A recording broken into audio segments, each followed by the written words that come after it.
Right, this is about Albert Ramsbottom again. And it's called Albert and the Eadsman. On young Albert Ramsbottom's birthday, his parents asked what he'd like most. He said to see Tower London and gaze upon Anne Boleyn's ghost.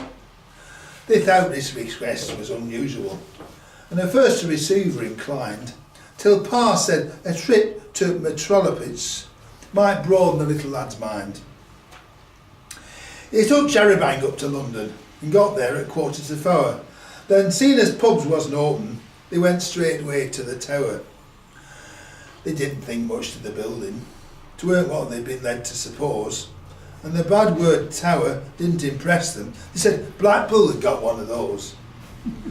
At last Albert found a beefeater and filled the old chap with alarm by asking for ghost of Anne Boleyn, as carried her head neath her arm. Said Beefeater, you ought to come Fridays. If it's ghost of Anne Boleyn you seek, her union now limits her output and she only gets one walk a week. But, he said, if it's ghost that you're after, there's Lady Jane Grey's to be seen. She runs round chased by the headsman at midnight on the old Tower Green.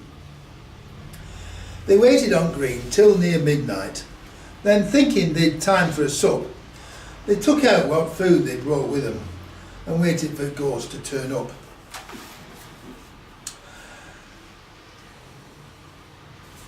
Sorry.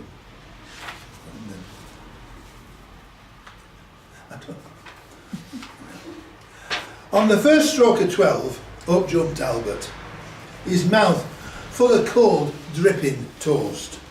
With his stick, with the horse's head handle, he pointed and said, "Here's the ghost." They felt their skins going all goosey as Lady Jane's spectre drew near. And Albert first swallowed his tonsils when the headsman and all did appear. The headsman chased Jane round the grass patch. They saw his axe flash in the moon, and seeing as poor lass were headless, they wondered what next he would prune. He suddenly caught sight of Albert as midnight was on his last chime. As he lifted his axe, father murmured, "Oh, get the insurance this time."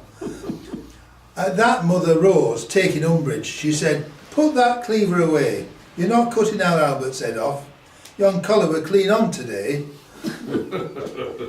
The brave little lad stood undaunted till the ghost were within half a pace.